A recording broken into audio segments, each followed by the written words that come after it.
Welcome back, everybody. Another episode of Blooper Reel Podcast. We did not have an episode last week, and it's my fault because I'm bad at scheduling things. I was an entire month off. But we have an amazing guest for you today. He's a great friend of mine. He's been doing comedy for over 20 years now. He was running the West Coast comedy scene, but he's here in Savannah now, and we're fortunate to have him as a great influence in the comedy scene in Savannah. Please give it up for Kenny Thomas. Yay! What up, bro? What up, bro? What's up? How you doing, bro? Good, man. Good, I'm man. so glad to have you on the show. I'm happy to be here, bro. It was a journey, but Yeah. I'm happy to be here, bro. I think I remember, like, I kind of just, like, threw the idea. I was like, man, I really want to get into podcasting. Yeah. Just, like, just do it. Yeah. Like, what do you, Well, just I think it was on those early conversations. Yeah. I was like, bro, do it. Like, just do it. And you freaking did it. We're bro. here, You're dude. here. Yeah. Yeah, it's dope. So It's a full circle right absolutely. here.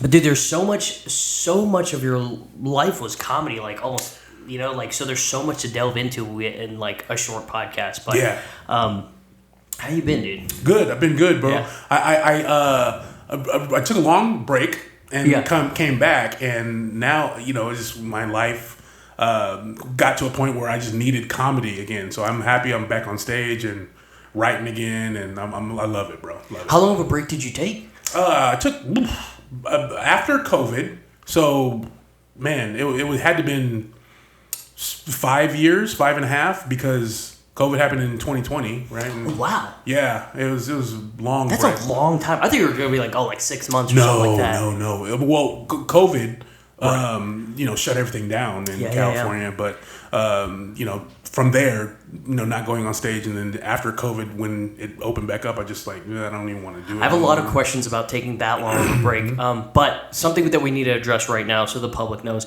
we're wearing matching shirts. Yes, we are. We're wearing matching shirts. Yeah, and we are. The thing is, the story behind they're the exact same shirt. The exact same shirt. You swag yours a little bit different than mine. Yours is all tucked in and proper, but yeah, it's the same shirt, bro. Yeah. But the story behind this is we were at Dub's Pub doing a show, which, by the way, me and you have just been on shows together so much. A lot of shows that So I'm really selective of crowds that I'm comfortable with, and the pacing and the I'm not at no disrespect to any clubs, but I'm at I don't like Tab very much, because you just don't have a lot of listeners to the Tab is a rough room, man. A lot going on. I have a really slow pace now. And I want them to hear every word, so I really concentrate on venues that I like, and I do love Dub's Pub. Dub's is an awesome. Shout out to Dub's Pub. Shout out to Eric Bailey for running that show. Shout out to Eric Bailey. Yeah, it's a great place to do comedy. Yeah, man. for sure.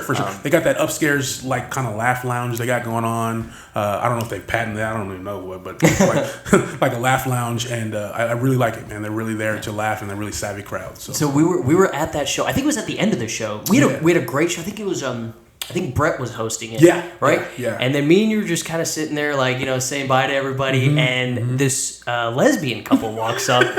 And the girl, he goes, my girlfriend has the same shirt. Exact same shirt. Yeah. Exact same. Yeah. Right? Yeah. And then they walk away and... Was I wearing the shirt? You were wearing the shirt. That's why she said that. You were wearing that shirt. Okay. And then they walk away, and we're like, you have a good night. And I just look at Kenny. I was like, you have a black lesbian shirt. Yeah, absolutely. And then I went home, and I looked at my class. I was like, I have a black lesbian shirt. We're all black lesbians over here. You know what I mean? It's lovely over here. So I was like, dude, for this podcast, you have to wear this. No, 100%. 100%. I wanted to do a gag for a promotion. You wearing the same shirt? Like, you changed. You changed. That would be good. But no, so yeah, we've done a lot of shows, man, and actually we are going to be on another show. Yes, we are. We are. And thank you so much for doing that. For sure. This is the first time we're putting it on the podcast. The Blooper Reel is actually producing its first show. It's going to be at Billy's Place, second floor of McDonough's. On McDonough Street. Round of applause for you guys, man. Round of applause for you guys, bro. You guys are doing big things. I watched the show all the time. Yeah.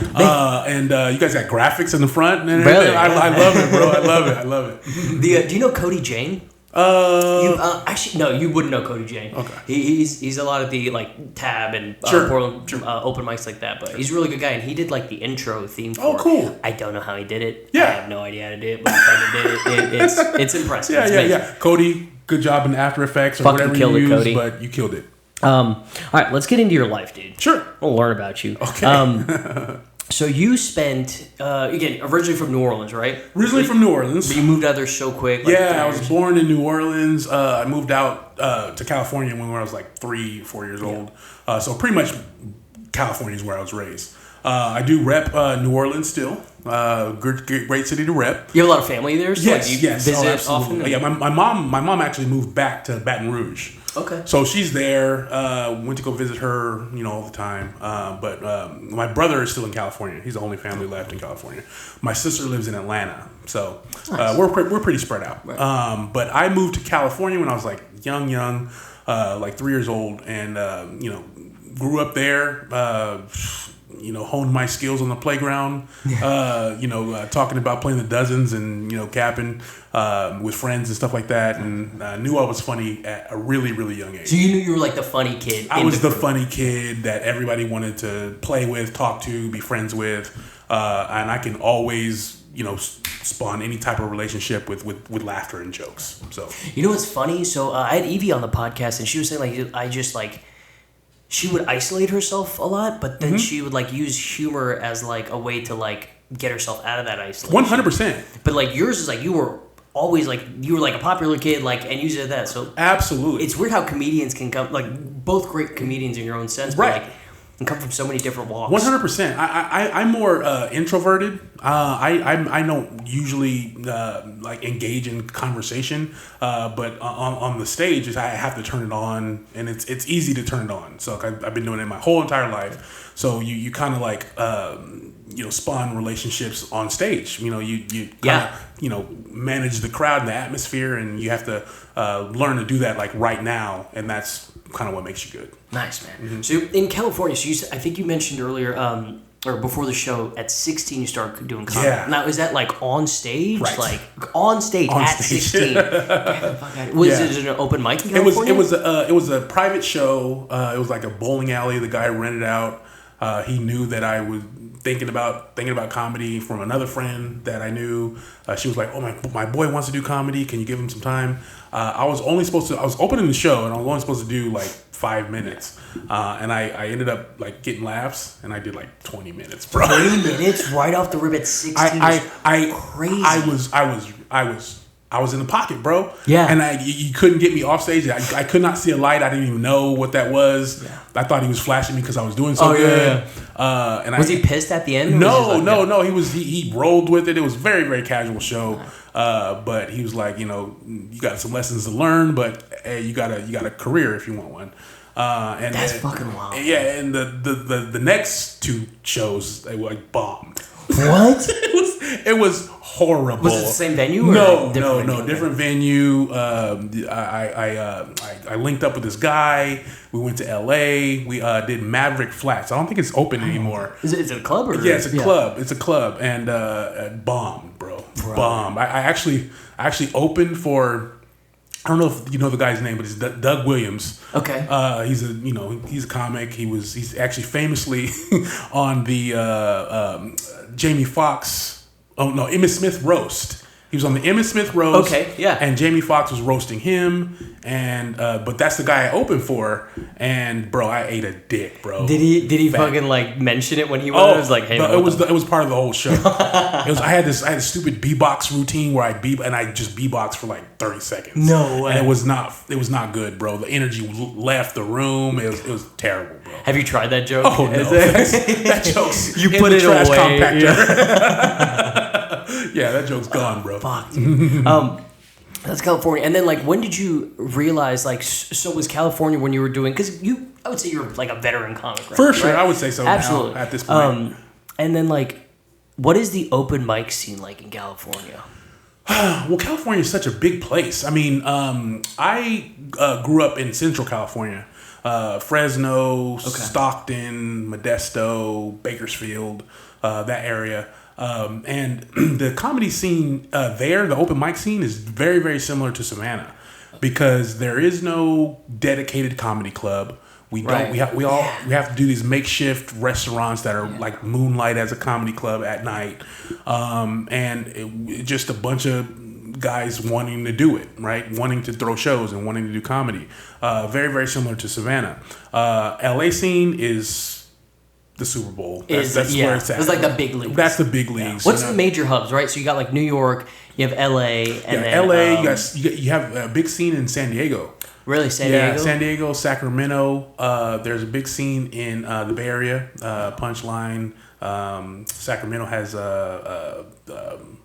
Laughs Unlimited. Okay. There's a bunch of that whole area, that whole Bay Area is a good scene for comedy. And then I would say on the West Coast, probably Seattle, probably the bigger comedy scene. Yeah, Seattle has a couple clubs that are really How soon would you say after like how long were you hitting the open mic scene? Because you know me from the very beginning of starting comedy. Sure. I think probably the show I was with you, the very first at Dubs, that was my very first show ever. Yeah, wow. I know you did Front Porch. I did the Front Porch after the class. Yeah. Okay, gotcha. So that was like the show, like, hey, this is like the thing that we do after the class. Yeah. And the Front Porch just has like such a good crowd. Sure. You know, like they eat out of your hands. Yeah, like it was great. I love Front Porch. And then the next show, like I met Eric that night. Sure.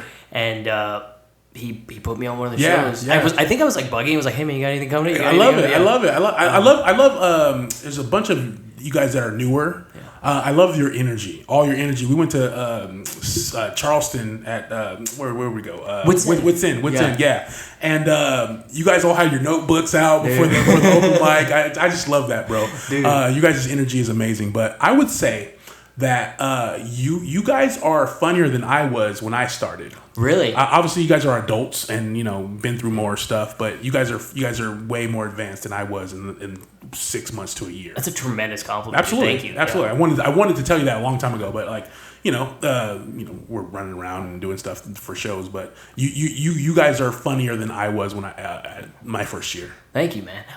Do you remember when we were like taking pictures out front of Wits End? Yeah. So for that, people who are in Charleston, South Carolina, Wits End has a mural of Richard Pryor out front. Yeah, we're all gonna take I thought you were gonna mess up his name. No. But like they have a mural of him, and we all took a picture out there. And Spade was there, and like Quentin, Andre, Brett. I can't remember who else was there. And then I right after we took the picture, I was like, wow, dude, I don't remember Eddie Murphy having a fro like that. And dude, Spade fucking looked like me, like he was gonna punch me in the face. I was joking, obviously. I knew you were doing a bit. I bust out laughing because it's funny. Cause that's what I do all the time. But yeah, that was a great joke, man. It was great timing. Spade didn't really know. He's like, this motherfucker right here. Dude. Yeah. But that was very, very funny, bro. Because them two kind of, Eddie got past the baton a little bit from Rich. So yeah. That was a funny joke. Wits End's a fun place. I like doing that. Wits End is so amazing. So Wits End does 2 open mic nights. They're bad. I think it was just one at the time, but it's up to 2 now? Up to 2 now. They brought Mondays back. Monday and Wednesday are 2 terrible nights for me. But anybody who's, anybody in Charleston, go support them. Go hit up Wits End. Yeah. All right, so California, like I was saying, how long until, did you work on your open mic circuit before you were did you just get booked on a show immediately? Because I mean, you clearly have raw talent. Sure. Or did you make a conscious effort okay, now I'm going to get on a show and I'm confident? I was blessed to have a lot of help. In my city, there's 2 guys that are just veterans. One goes by the name of Andre Covington. He's been on the radio for a long time. He's done BET Comic View and all those people back at that time, right? And then a guy by the name of Feather DeWise, who took me under his wing. Nice, man. And just like I was in, you know what I mean, from there. So from there, I don't know, a year and a half, 2 years before I started getting booked. Okay. And I would do a lot of shows with him, but booked on my own probably about a year and a half, 2 years. Nice. Okay. Yeah. It took a while, but a lot of work. But from that 2 years, I had a set. Right. I felt like I had my shtick, I had my set, and I was off and running. I will say, and I want to get into your writing process a lot more too, but I will say, anytime I've seen you perform, because with the comedy set, it's like you want it to flow. Yeah. Jokes tie into each other, you can do callbacks and things like that. When I listen to you doing comedy, it's like it almost feels like one long joke because it's so smooth, the transitions. Oh man, thank you. Like it's me and Brett were watching because Thank you. I was talking to you on the way to Wits End actually. It was me, Tracy, and Brett. That's who it was in the car. Tracy, yeah. Yeah, and I was like, hey, have you guys? Sorry, I don't know if you guys can hear my dog. He's upset. That was my stomach. But I get like they hadn't seen you yet, and I was like, dude, this guy fucking kills. And I was like, like everything he does is so smooth. Me and Brett were talking. I was like, I don't like. Is this just like a 5-minute joke he's done? Like it just like went into the next thing. Like it wasn't choppy at all. It was impressive. Yeah, no. Man, it's just I've been doing comedy a long time. So what my process is: write the joke, deliver the joke, get the laugh line, and then get out. Right. Okay. But get out to the next joke and do it as seamlessly as possible. Be as like present as possible. If something happens in the crowd that's funny, the way they reacted to the joke, the way they laughed at the joke. If the joke didn't go well, talk about that. You have to be present in the moment because you don't want your routine to feel like, okay, go to this joke and you can skip like a CD. You want it to be more so like I'm old, cassette. Yeah. You know what I mean? So you're just listening to one cohesive set or album, basically. I've done that so many times. I think that's the thing that a lot of comics, especially like newer comics, get into when they're like, okay, I'm going to try this joke and like I have it written out. Right. And then it starts going downhill and they just abandon it. Yeah. Abandon it. They don't try to like address it or anything. They're like, all right, next joke. Yeah, next joke. I mean, I get it. It's a lot of different comic style.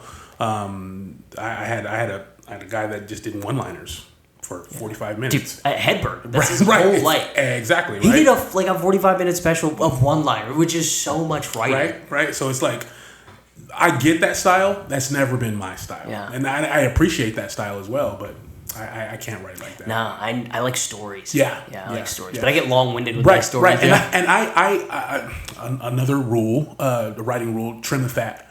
If what you're saying doesn't matter or have anything to do with the punchline or the setup or why they're laughing, get rid of it, bro. Yeah, get rid of it. 100%. Yeah. Have you seen the new Tom Segura special that came out? Not Sledgehammer, the one right after the most one recent. after, yeah. There's one part where he talks about going to like Guantanamo Bay. Mm-hmm. He tells a story about like, this is what they do, and like if they attack the guards, they're only allowed to say, "Are you hungry or thirsty?" Yeah. And he goes in this huge fucking story. I'm like, where is this going? Yeah. And then he goes, "That's what it's like being parents to like toddlers." Right. I'm like, "Oh shit!" Right. Yeah. If I forgot what special it was, but if you watch Dave Chappelle, I forgot what special it was, but he has the whole bit about the punchline in the fishbowl. Yeah. And he pulls out a punchline, doesn't know the setup yet. And he, all the punchline was I kicked her in the pussy, right? And he goes on this whole elaborate story. And you forget about that. He said that already, right? And he comes back to it and like, see, I told you I was dope. That's fucking and awesome. It's like the crowd just explodes, and it's like I said, bro.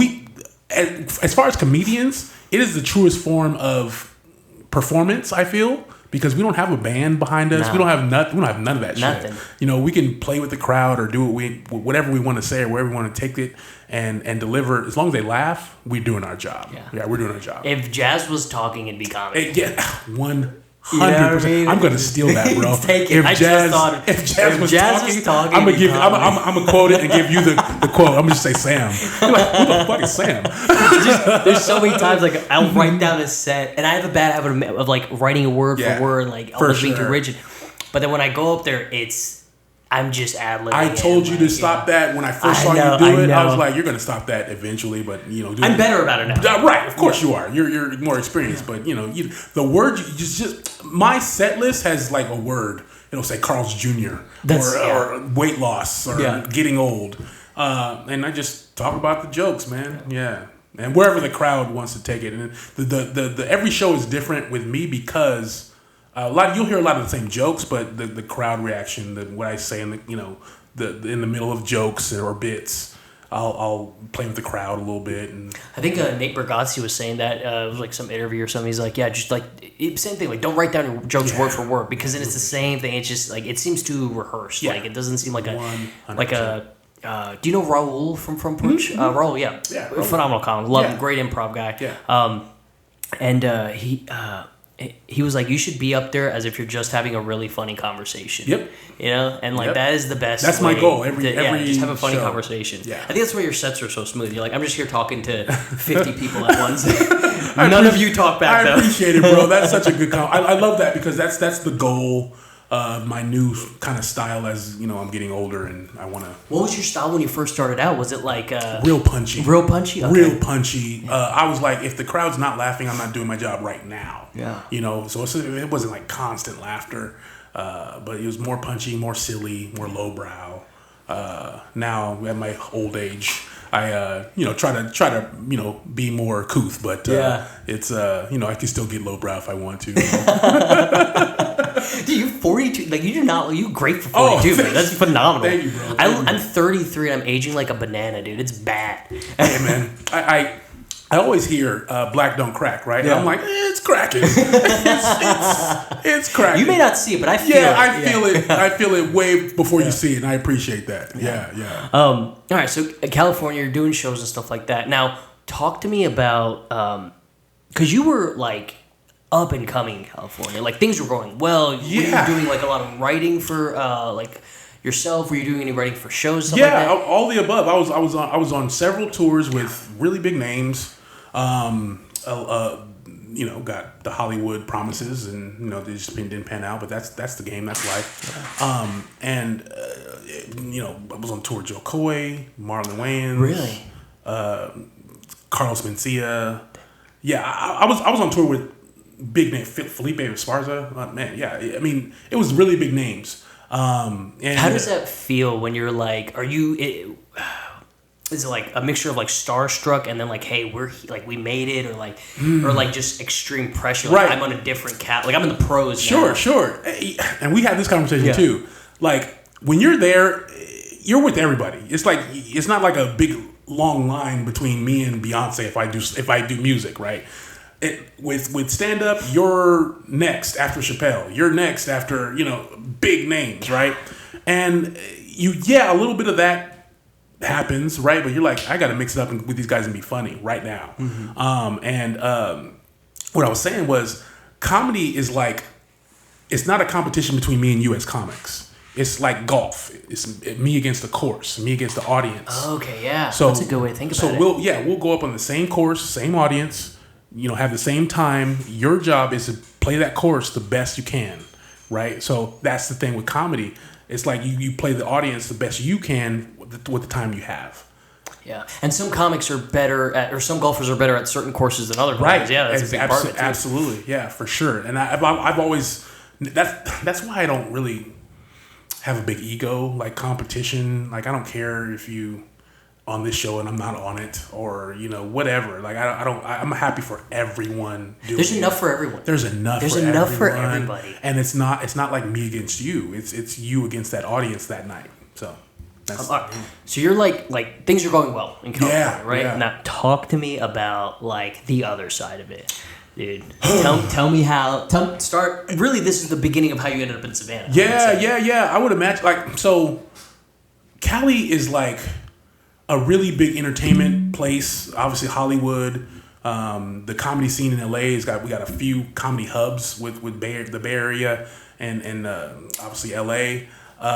And things were going well. I was so burnt out of the empty promises, the not getting, because I'm in a small city. I'm not from LA. I'm not from Sacramento. I'm not from the Bay Area, right? So I would have to drive to these places, and they're in driving distance. But how far is the drive? Would you say to LA from where I was at? About 3 hours. Oh wow! Yeah, to. I mean, I guess that's driving distance. Right, it's a long big city. I'm a big state, right? So a lot of driving, and when COVID happened, it was like everything got shut down. Everything was like, no, we're not doing shows. We couldn't even go outside. There was a lot of tree huggers on the West Coast, right? So everything shut down, and then when things started to pick back up, it was different, and I feel like the audience's voices were their ear were kind of fickled.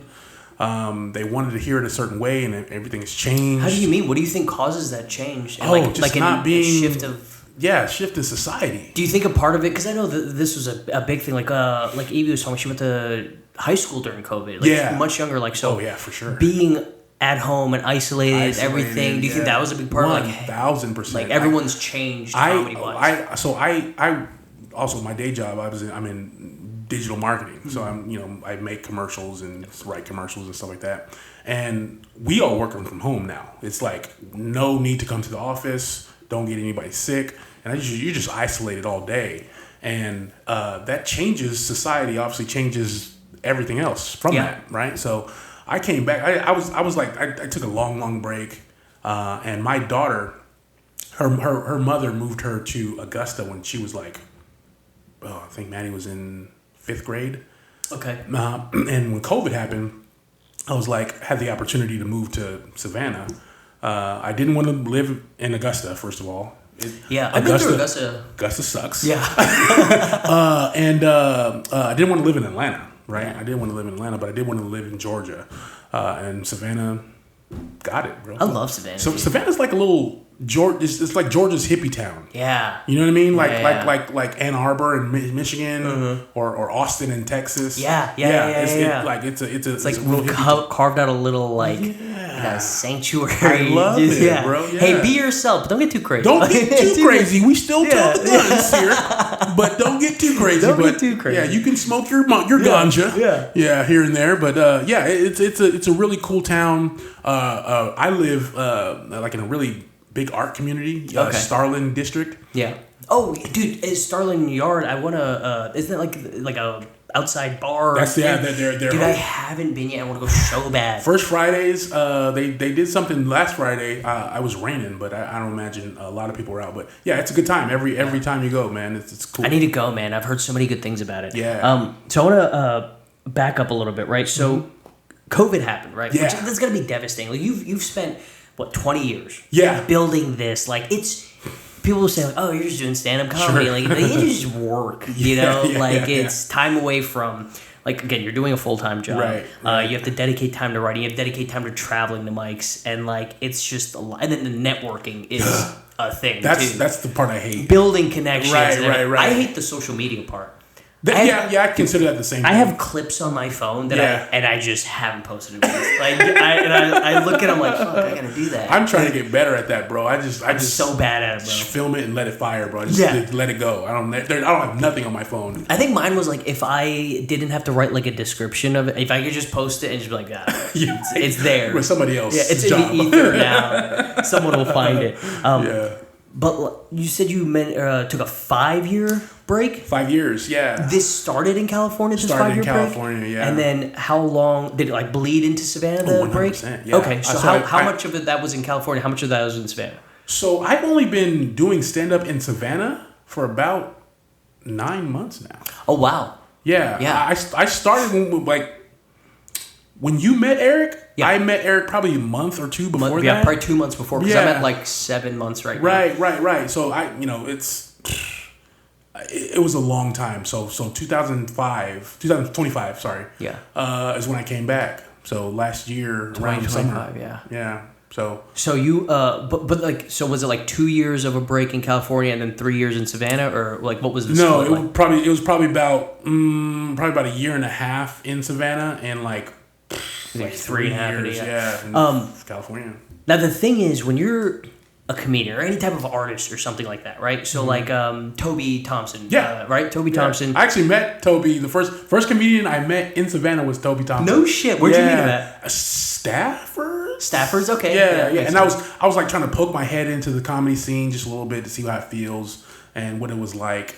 And I met Toby and I was like, where's the spots? Where do I go? He's like, he gives me this long list. Toby's super cool. Toby's cool as fuck. Yeah, Toby's super cool. I've never seen him not be nice to someone. No, he's such a genuine guy. Yeah, I love Toby. I love Toby. And he sent me this long list of Tuesday here, Thursday here, Wednesday here. You probably want to talk to this guy. And if you're experienced, you definitely want to have a conversation with Eric Bailey. Yeah. Right? And that's kind of how me and Eric met. Eric, I did Bandshell.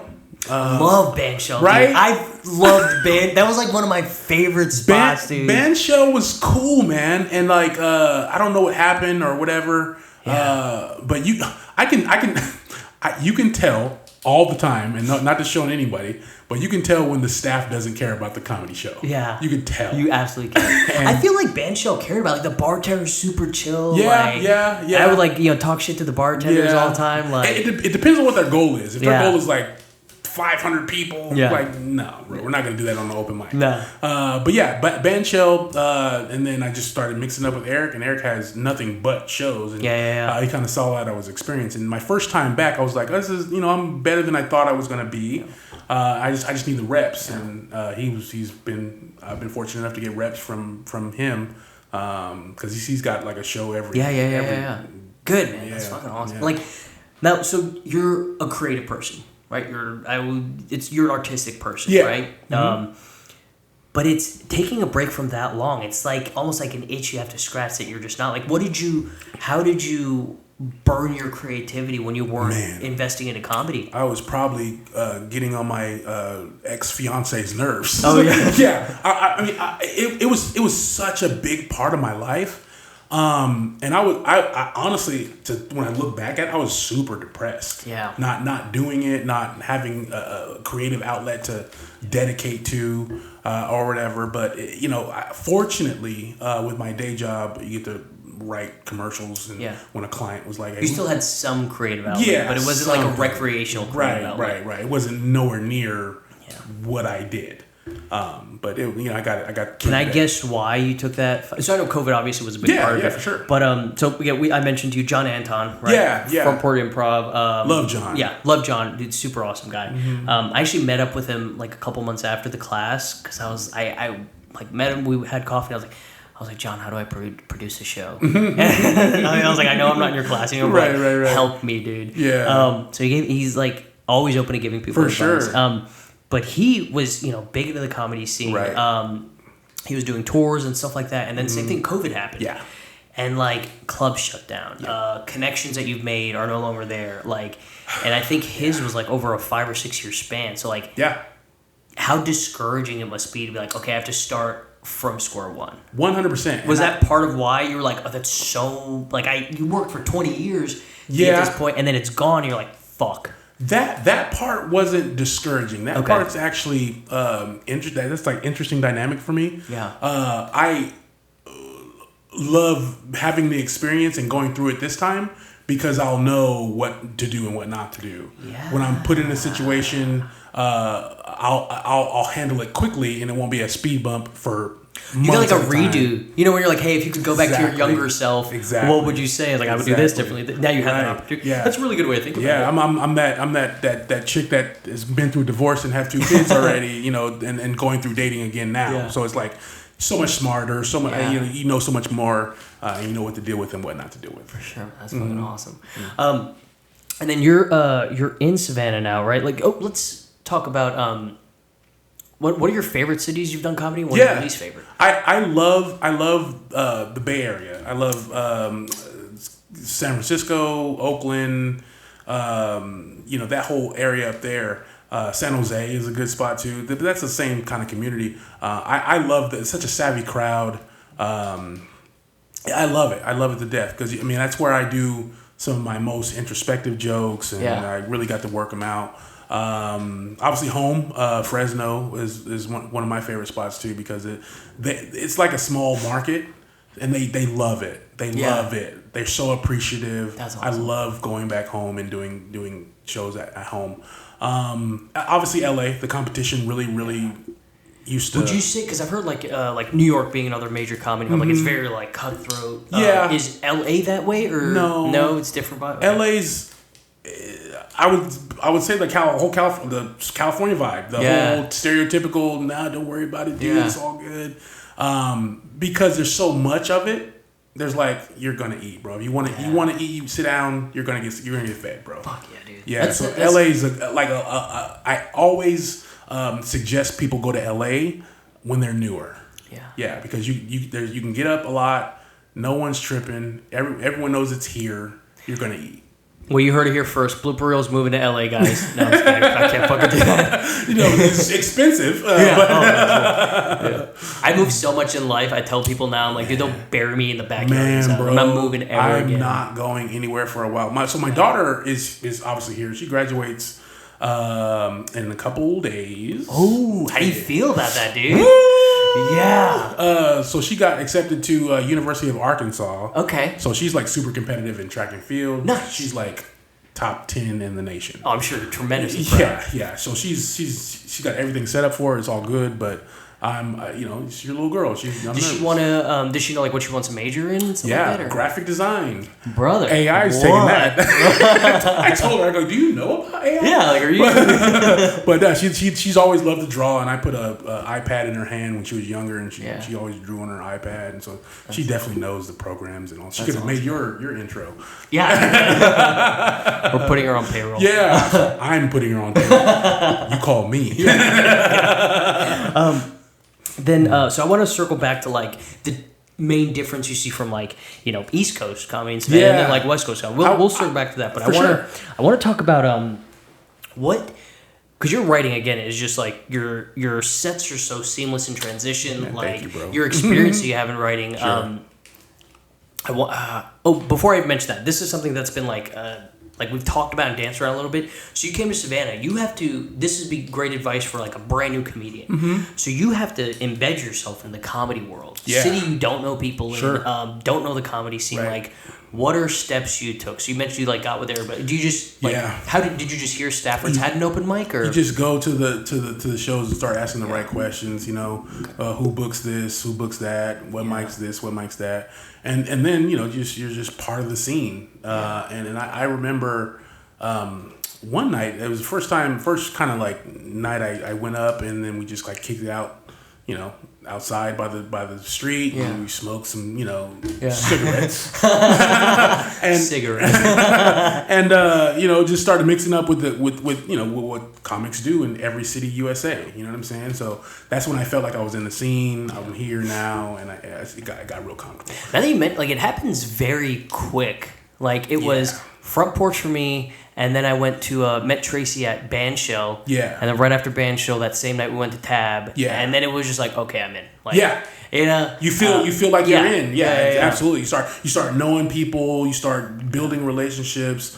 Knowing the mics, what days they are, what times they are, when to put your name on the list. Yeah. That kind of stuff is valuable currency for any new comic in any city USA. Now, when you back to like your writing, right? Like when you get my writing is, I think of a funny thought, I have to write it down immediately because I will forget, and then 9 times out of 10 I just try to tell myself, I'll write that down later, or I'll remember, and I never fucking do. For sure. But I write them down, and then like I have these just little 1-sentence quips or whatever, and then at the end of the week or something, I'll dedicate time to expand them. For sure. What is your writing like, from funny thought to like rough joke to stage ready? Sure. I would say take a standard, 3-part storytelling, beginning, middle, and end. Mm-hmm. I break it down three parts. I'll usually have a bit. I'll never just write just a joke. You know what I mean? I'll take a situation, a story, a happening, and then build backwards from there. I always tell people to write backwards. So find the funny part, and why you're laughing. Tell us why you're laughing. How you got to that point. There. Yeah. Right. So if the funny part is I walked in and he had horns on his table, the laugh line, right? The punchline. I'll talk about how maybe the house looked totally different. I didn't expect to see horns on the table, whatever, right? And then the change of perspective is why they laugh, right? Okay. So just beginning, middle, and end. I'll usually write bits. Mm-hmm. I'll usually have subjects like because you wrote for shows too, right? Like, do you just lean on that experience? So I was like, okay, I want to. Screenwriting is totally different. Okay. Screenwriting. So on shows you write situationally. So someone else will, usually a showrunner will come in the writer's room and say, hey, these characters are in this situation, and we always go through characters and dynamics. So the dynamic between these two characters is this: she loves him, he doesn't really like her. He says this. He says what? Oh, so you guys fill, and so you have like the basic like skeletal So structure. right, you just have to punch up lines. Yeah. Now on your own projects, you have to write that dialogue and you write longer. But when I was working, it's just punching up lines, being funny. You'll occasionally get to participate in the what characters and dynamics that the characters are put in. But it all depends on if you have that type of crew or not. Yeah, I got you. So now when you like write your premises and stuff like that, because I don't see you at a lot of open mics, that's where I get my reps and stuff. Sure. Where are you tightening your jokes up at?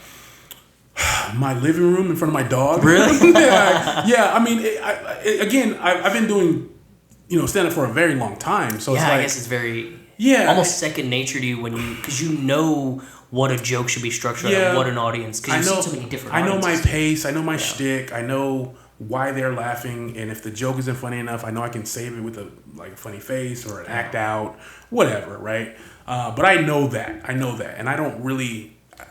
It's not as necessary for me to do open mics. Yeah. But I do them, but it always depends for me on the crowd. Yeah. Because if I have a crowd that's not necessarily not laughing, because those nights happen a lot. Well, they're not like out loud laughers, but they are paying attention. They are engaged. They're in. I hate that. Like just have fun. I love those rooms because they don't give it to you. You got to work hard for the laugh. I remember one night at Dubs. It was a full crowd of just laughers, and one dude in the very, very back wasn't giving it to me.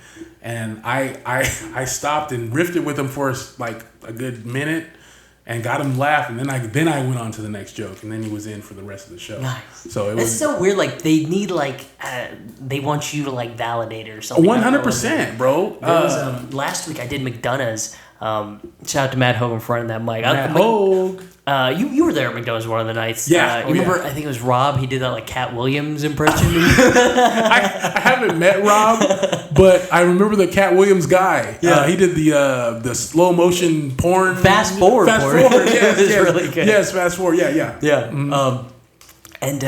So I was there, and like it was a good crowd. Like I was getting some jokes. I do this bit. It's like a slam poetry bit, and it's every like last line. It's like 4 stanzas. The last line of every stanza is how 9/11 is a conspiracy. Like the last 2 lines, it's like I'll read you the first stanza. So this is like or I'll read you the second one. I think that one's the funniest. Yeah. It's something like burgers hot, sear and sizzle. No umbrella starts to drizzle. And then it goes into bad reviews on my baked beans. Turns out jet fuel can't melt steel beams. It doesn't make any. There's no connection. That's why it's funny. And I've been to some slam poetry shows, bro. Back there dying. And everybody's like, oh yeah. No, I love that, bro. That's so funny, man. The last line was, and there's this 2 black couple that came in, and like they were like dressed to the nines. Oh, of course. They just got them doing like bachata dancing or something like that. Yes. And they're out there just having a drink. And then there was a group of like older black females that came in. 2 of them were having a good time. They were laughing and stuff like that. Yeah. One so angry. And she was just like, fuck this. Yes. It did not want it. Yes. And like the last line of that poem is, what does it go? It has nothing to do with 9/11. And I even said, I was like, I think this is where I might lose you guys. And I go, I was like, this dream of mine like burnt to a char. I got kicked out of the cookout for using the hard R. And like, dude, every black person laughed. Yeah. Like, even the people that came from dancing, the other 2 black ladies, they laughed. And that one was just like turned around, wouldn't even look at me like, just not happy. And I was like, my only goal is to make you just smile. And she goes, well, say something funny. And I was like, oh, fuck. That's when they think they got us when they say something about our humor. And not me. I'll go lowbrow. Yeah. I don't care. But most people are cool about it. Yeah. I'm cool about it. I hope you didn't get too in trouble. Oh, no. Yeah, for sure. Was super cool about it. Awesome. But it was, I don't know, it was just a fun time. And then after that, I was like, I got nothing else. Yeah. And then there's multiple times I've been on stage where I'm like, I got nothing. Yeah. I got nothing, and I'm make something funny out of that. Yeah. You know what I mean? It's just let people in on how you're feeling. Yeah. And then they'll get it. They'll open up. Like, he is on stage with no drummer in the background. Just him and a microphone. And talking jazz, bro. Yeah, that's it, bro. Yeah, absolutely. And I love it. It's so much fun. And that's the thing, like, after that first set that you had when you were 16 at that bowling alley, 20 minutes, first time ever, in front of people. It didn't feel 20 minutes, No. Yeah. Killed, and then you're like, okay, well, I need to chase this high forever now. 100%. Yeah. Yeah, after that, I was addicted. Yeah. Straight to the vein, bro. It was a high that it's very undescribable. People, all of us comics know. Yeah. Like, hey, bro, you were in the pocket tonight. You ripped when it. you crush, it's just like, oh, this is the best feeling. Yeah. 100%. And then you go bomb the next set, you're like, fuck. Gotta chase that high again. Yeah. You'll do that same set. Because if it feels like that all the time, you'll get jaded. Yeah, you'll get jaded, and you probably write differently and all that stuff. So appreciate the times you don't do as well as too. You know what I mean? Learning experiences, man. Yeah, for sure. I need to. I'm in like a writing slump, dude. I gotta. Really? Yeah. Hey. I think I haven't been watching or listening to much comedy right now. Okay. I watched a show on Netflix. I've been watching like a lot of thriller shows. Yeah. So I think I just need to like listen to comedy, watch comedy, kind of what I call warm up the funny bone. Okay, so the way I do that, I try to I say ask myself 10 questions about every subject. This horn, I'm going back to your horns. Dude, you are so concerned about these horns. Write 10 questions about the horn. Where did you get it from? Why is it there? What's that about? Ask yourself 10 questions about everything in life, and then you'll find the funny. And then start to write from there. I need to do that. I need to just focus on writing some. But I'm hitting Portal Mike tonight. I think it's gonna be a good time. Portal. I haven't been there yet. Portal is fun, dude. Okay. Also, M Joy's the host. Oh yeah. And she's fucking hilarious. She's a great host. Yeah, she's a great host. She makes the open mic so fun. Dope. And it's a pretty decent crowd. Okay. It's not like a big crowd, but it's a very fun crowd. I never did Mondays at where was the old Monday spot? El Rocco. I never did there either. Yeah. El Rocco was a lot of comics. I think Portal has more. There's a lot of comics, obviously, too, but there's more actual people there, to shoot pool or Oh, really? Yeah, cool. So there's actual audience members there. For sure. Yeah. Again, really good crowd. Mm-hmm.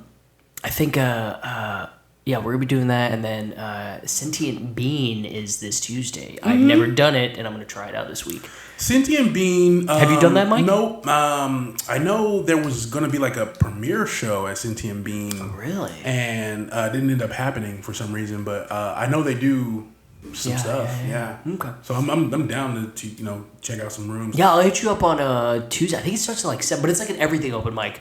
So it's slam poetry, singing, dancing. Man, those are fun. Those are fun where it's an open mic. Yeah. But then all of us comedians just go there and just to take it over. I love it. Yeah. I love it. I mean, we're the biggest art community here in Savannah. So which is so weird that there's not a comedy club here. It drives me up a wall. I think it's because Savannah, when people think of it, it's just bachelorette party, go get hammered with your boys. It's very hey, let's go downtown to get fucked up. Sure. I mean, we definitely have the numbers. Yeah. It just takes someone with money to want to do it. And what it would do is just make the whole scene better and us as individual comics better. Once you get a club, it would almost become a destination. Right now we have a lot of local comics. Every now and then we'll get some people on the road, but if you get a club, then it's this is that's what we operate. That's what we do. It is totally. I mean, did you felt it when you went to Wits End? Yeah. When you go to a comedy club, very different. Dude. Different. It's so much fun. And then I think my favorite comedy club I went to, not Wits End's phenomenal, but Laughing Skull in Atlanta. Oh right, you tell me about that spot. Yeah, Laughing Skull is awesome. Yeah, Laughing Skull is so cool. When's their? I have to look. I think it's either Wednesday or Thursday. I have to look it up. But you gotta sign up online. We sign up a month in advance. Oh shit! They give you 4 minutes, but they'll record the set for you and everything. There's a green room where you can watch comics that are on stage.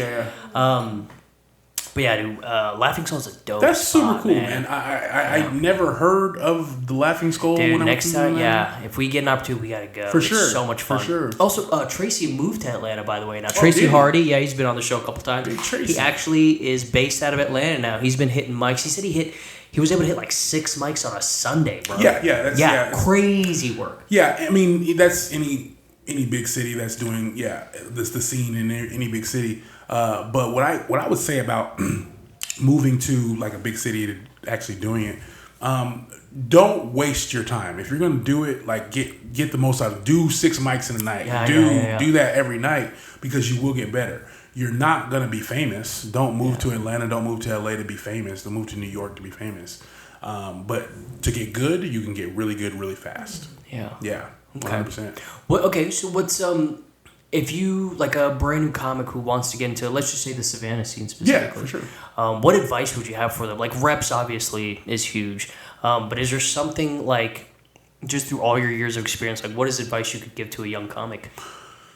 Get up as much as you can. Yeah. Do as much social media as you can. Yeah, it's just part of it now. It's just part of it. And I remember when Vine was popular. Yeah. And there was like a lot of people getting famous on Vine. Yeah. And they would come through the city and book shows and they'd hire me as openers, and I would destroy them, bro. Really? Right. Because being a comedian online is different. Right, but when you come out learning both, it's so important. It's just as important as the stage now, bro. So it's like, get good at both immediately from the beginning, and just go up as much as you can. Yeah, man. And shake hands and make friends. Reps, network. Reps. Yeah. And I think you were saying like comedy clubs and stuff like that are fun and like getting these bigger shows, but there's something about the novelty of going to just some hole in the wall, just gross bar, and you're just, I don't know why. It's fun. It's like you walk in there like, this is where comedy is meant to happen. Absolutely. It's a little bit of part of the culture a little bit. Yeah. We all don't get to do theaters and big shows. Stadiums and all that. Big stadiums. Obviously, we want to, but where we hone our skills and we get good is in those dark rooms, those dirty clubs and talking dirty, and that's a little bit of a part of the culture. I was. Do you remember that show? So one of my favorite comics, Louis C.K. You remember that show we had Louis?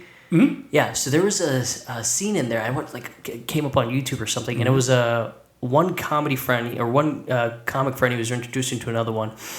And they had a rivalry because one guy was just like a touring comic and the other guy was like in these like seedy bars, grinding. He's like, "You're not a real comic. Like, I'm in this shit every day doing this." And this guy's like, "Whatever, dude. Sorry." Like, is that a real rivalry? Absolutely, have you seen that before? Absolutely, 100%. Really, it's so crazy. Yeah, it's like when I saw it the first time, I'm like, "Oh, this is funny." Yeah, because there's a little bit of a respect factor that you don't get when you're not in the clubs grinding, right? You know what I mean? So there's a little bit of part of that, and I would say the traveling comics, it's all laid out for them. They're people are paying to see them. They're usually in touristy spots, and people are ready to laugh. So a little bit of disrespect happens between those two characters and those two dynamics. So funny. Yeah, absolutely, 100%. And then like watching that, like I noticed that, and it's funny when you watch things on TV about stand-up comedy, and you're like, yeah, that's real. Like, right. I was just watching Seinfeld,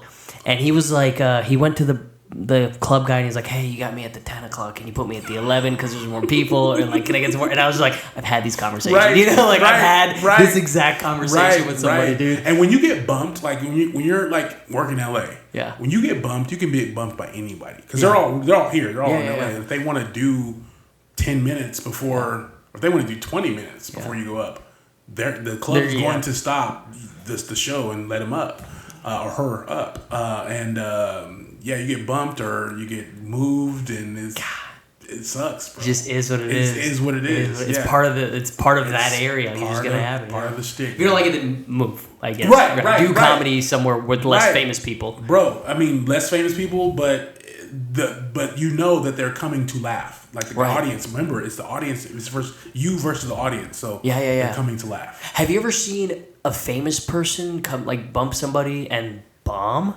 Oh, yeah. Can you say who it was? Yes. Let's talk about that. R.I.P. Charlie Murphy. What? Bumped me, yeah. Bumped you Yeah. and then bombed? Yeah, he did. Shut the fuck up. I would say he didn't do. He was working on some stuff, and I was in New York doing the open mic, and he dropped in on the open mic, and Charlie Murphy came That's in, crazy, and dude. he didn't do so well, and kind of. Said some kind of, it's Charlie Murphy. You know what I mean? He's just working his shit. You know what I mean? So he had some joke that was kind of like, kind of touchy. Yeah. And the crowd didn't like it, and that's good because a lot of people are like, oh, this is a famous dude. Like we have to laugh. We have to. As a comedy club, you have to let them on. Right. Right. And when they're up there, you have no clue what they're working on or what to say. And if they ruins the crowd that night. That's crazy to go to a club to work like new material. Like if I'm like, hey, I'm going to a club, these are going to be the hitters. These are going to be like the classics. Like, well, they drop into clubs because they're working like a special or they're working, trying to film or whatever it is. Excuse me. So they're working, jokes all the time. You know what I mean? So they just drop in and like, hey, you call the club owner, call the promoter, call whoever. Hey, Dave Chappelle's outside. Yeah. He wants to come in and do some time. Dude, who the fuck's gonna say no to Dave Chappelle to come? No one. Nobody. Nobody. Yeah, for sure. Fuck, dude. And then, one more thing, and then we'll run into. We've almost been at an hour, but we can run into a first set, worst set. But what would you say the main difference between? I think we kind of like touched around a little bit, like comedy scene in California compared to the comedy scene in Savannah. What are the main differences? One, I think more opportunities in California, obviously. More opportunities in California. But do you see like styles of joke telling being different, or do you see like the crowds being different? Or nope, I don't see the crowds being different. I would say that they're a little bit more savvy in bigger cities. Okay. You do the smaller cities. I know I did a Richmond Hill. I did Statesboro. When I say savvy, I mean you can get more introspective. Okay. Here they kind of want to see you. I don't know what I want to say. Talk shit a little bit more. Be more off the cuff. More engaging. Yeah. Not engaging. Man, I'll never forget. I was at Front Porch. The first time I performed at Front Porch. Was that when you and MJoy did that? Was that your first time? No, you performed before that. Before that, my style is like really kind of slower. Yeah. I sit down a lot.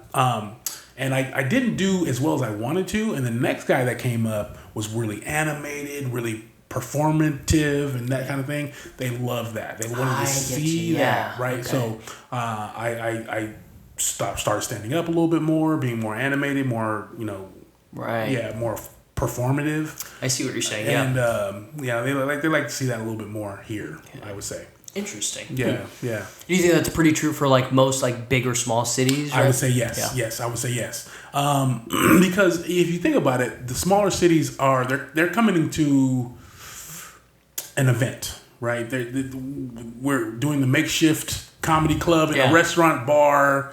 I paid $20 to see this guy. He better be funny. Yeah. And those dynamics make a comic want to perform more. Instead of sitting down and just talking, right? Bigger cities, bigger markets, they see it all the time. We're going to do something else out tonight. That makes sense. Yeah. So that's the difference between big cities and smaller cities. But I wouldn't say the difference. Not too big of a difference between West Coast and South or East Coast or whatever. Funny's funny. Yeah. And I'm sure you have those people that are like, I just don't like funny. Like they just don't want to laugh. Someone doesn't. It never fails. Someone wants to come to a comedy club and our comedy show and be angry. Why? I never Why do they do that? Understood it, bro. I don't get it. I don't get it. But you try to make him or her the oddball out. Yeah. Everyone's laughing but you. Yeah. So hopefully you can get a laugh in. Let's do first set, worst set, man. This is the most consistent thing about this show. The rest of it is just first set was at the bowling alley. Do you remember any of your jokes or any of the premises? Is it a joke you think you could run now and still kill? I'm sure, but I just don't remember a lot of jokes when I was 16. Yeah, that's a while ago. But no, I remember beatboxing.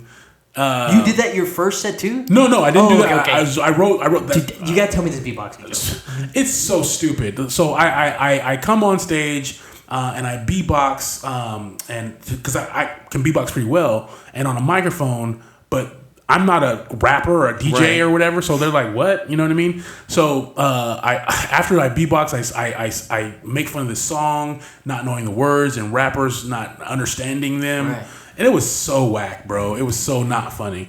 But the first time I killed, my first show I killed, didn't do that. I felt I needed to write something new, and I started writing, and that wasn't it. I did that too after my first set, because I didn't realize like you got to do a set over and over and over, and refine it and tweak until it's like 100%. Perfect, and you can do it in your sleep. Right. But in my mind, I was like, okay, next week new jokes, you know, and I'm like, no, dude, that's insane. Insane, bro. Yeah, insane. Yeah. You said worst set? Worst set. Like you're at like the one like you lay in bed and you still like think about it in the back of your mind like fuck. It's pretty recent. Right. Really? Recent, yeah. I went to Jacksonville and booked this restaurant. There were like 3 people in the crowd, bro. Oh no. In a noisy restaurant with TVs on, bars in the back, most of the people at the bar, but the comedy show, 3 people, right? Did you go to the show with anybody from here? Like, did you guys do a road trip, or you just by yourself? Like, no. Well, I got booked because I had been doing shows with Eric. One of the comedians from Jacksonville booked me and was like, come down and do the show. I'm like, cool, whatever. And I just did not want to be there, bro. You're like, this is gonna suck. Yeah. And I was headlining. I was last. I had like 20, 30 minutes to do. How were your openers? It's 3 people. Yeah, right. You know what I mean? Openers. I remember openers. Did as shitty as I did. You know what I mean? So it's like, and at that point, they just like didn't want to hear jokes. Right. I just talked to him for 30 minutes, bro. Just like it was so painful for me, and it was like it was fairly newer when I like came off the break. Yeah. So it was like. I wasn't ready for that situation and didn't want to be there. I'm in, Jacksonville, Florida. Right. I just wanted to go home. And, I just talked to him for 30 minutes and was like, all right, bye, guys. Okay, we're done here. Okay, we're done. Were they, like, upset about it? Or No, I did my best. When it's a small group, like, because you're funny. There's no doubt about that, right? Sure. So, like, when there's a small group, I think people are, like, scared to laugh out loud. Oh, 100%. Right? When you have like that herd mentality. 100%. Like, everyone laughs. That's why bigger shows are easier than smaller shows. Yeah, absolutely. Mm-hmm. I was like getting nervous for like bigger shows. I think it was like one night at Dubs. It was maybe the second to last show I just did there. Sure. It was like a big crowd. And I was like nervous, and I was like, no, these guys are all here for like they're all They're all in the same boat right now. Right. But when you just have 3 people, you're just like. They just do that like nodding. And how many times can you ask, what do you do? What's your name? At least 3. Oh God, I spent 3. I did that 3 times, and I spent like an hour. I know all about them. They were there for work. They worked for some big company, making a ton of money. They're just out doing some shit and came to a show. You ever have that when you try to like engage with the crowd? Like, hey, like what do you do for work? Blah, blah, blah, and they give you just the most long-winded answer. Yeah, dude. I did that for Stafford's. They do the comedy contest, right? Yeah. So at the end, they Quentin will put up the top 3, and then the crowd will decide. Well, but you only get a minute. Like do a funniest minute, and then whoever wins that wins the whole competition. It's super fun. And I went up there and I had a minute, and like I did you probably know the show where I talk about like me being Indian but looking Mexican and acting white. Yes. I was doing that. Disappointed that you don't speak Spanish. Yeah. So I was like, I'm actually Indian, and there's an Indian girl in the crowd, and she's just like, oh, I'm Indian too, and I was like, oh wow, that's interesting. Like, yeah, my family. I was like, you have to stop. Like, this is not. I have a minute. 1 like, minute. Yes. Please don't talk to me. Yes. And her boyfriend is just like, I can't stop this, bro. I can't stop this at all. Funny story about when I filmed my special. Mm-hmm. I never put it out because it was just horrible. Some lady started talking just like that. We're filming I'm like, bitch, shut up. Yeah. It's so bad. And yeah, they just want to be a part of the show. Yeah. They just want to be a part of the show, and they think they're helping. They're not.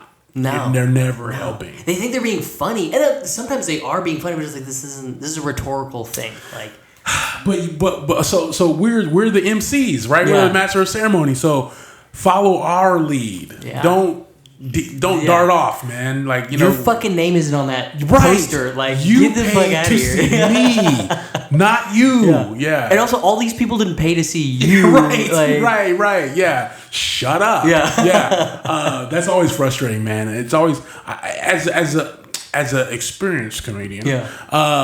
You reel them in quick, even if you don't have something funny, whatever. Because if the quicker you reel them in, the better for the show it's going to be for the next comic and the next comic. That's one thing I have. Like, you can't, like, as soon as you see that they're going to just run with this, as soon as you get, like, you have to cut it off. Like, no. Because I've let it run off before, and I'm like, I can't rein this back. Yep. This lady's going to talk for 45 minutes. Mm-hmm. I say lady, it could have been a guy. It's going to be a lady. It's a lady. It's going to be a lady. Just not to be sexist. It's going to be a lady. I've never had someone be angry or like try to fight me. I know that for sure. But Matt Hogan. We mentioned him earlier. Mm-hmm. He got punched in the face at Stafford's. What? He got punched in the face at Stafford's. What happened? Bro, that was his worst set that he told. Okay. Which, absolutely, makes sense. Yeah.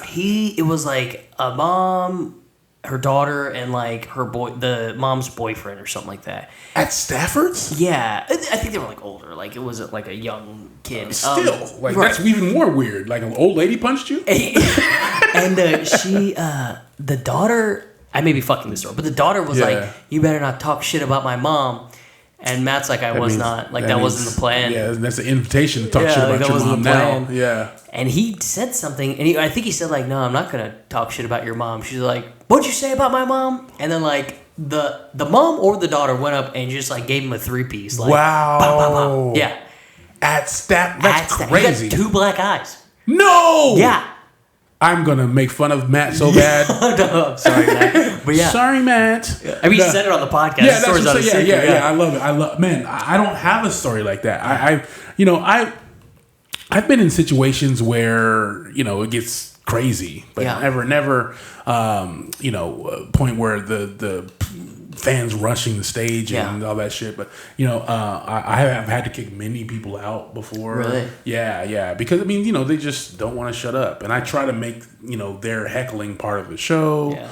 I really got really, really good at it. And now I just don't want to do it. Right? Experiencing more just so you know how to deal with it more. Right.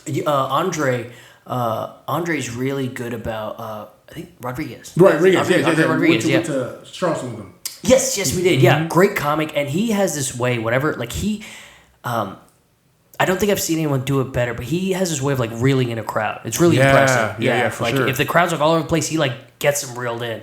It's super cool. There's certain techniques you can. I mean, just talk slower. Yeah. Long pauses. Even if you're not getting laughs, at least they're in. Yeah. That kind of stuff. I did this at Spades Mike. Mm-hmm. Aquavita, I think. Oh yeah, that new open mic. Yeah. I did last week.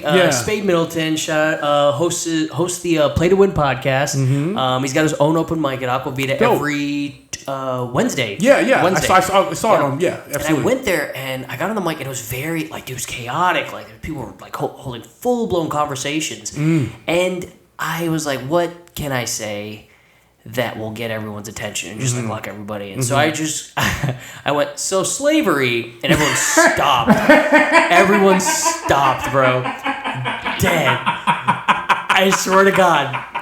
Yeah. Yes. I went, slavery, and then like everyone stopped and looked at me, and there was this white lady, she's like, what? And then I was just like, pro? She's like, no. And then I had the crowd, and then I just like, I didn't address it or anything. I was just like, okay, let's get into some jokes. Yeah, and I was just like, let me just see. Man, that's so incredible. It's a pretty big gamble. That's incredible, bro. That's so ballsy. I love it. So with me, obviously, I can be a little bit more racy and talk about anybody. I'm free, because being black, you're at the bottom of the totem pole. So you can talk about really anybody. But the way a white comic, a Hispanic comic, anyone not black, touches race, I really, really love it because you have to be so much more obviously careful. Yeah. You know, kind of like have to finesse it in there. Right. Almost, you have to be more witty. You know what I mean? So I love it. I love it. Yeah. I just because Brett was there too, and I looked at his face when I said that. He's just like. Yeah, I love it. I love it. So we were at McDonough's. Yeah, and you were like, "She's gonna say it." Oh, we were talking about somebody. Somebody was on stage. It was Nina Becton.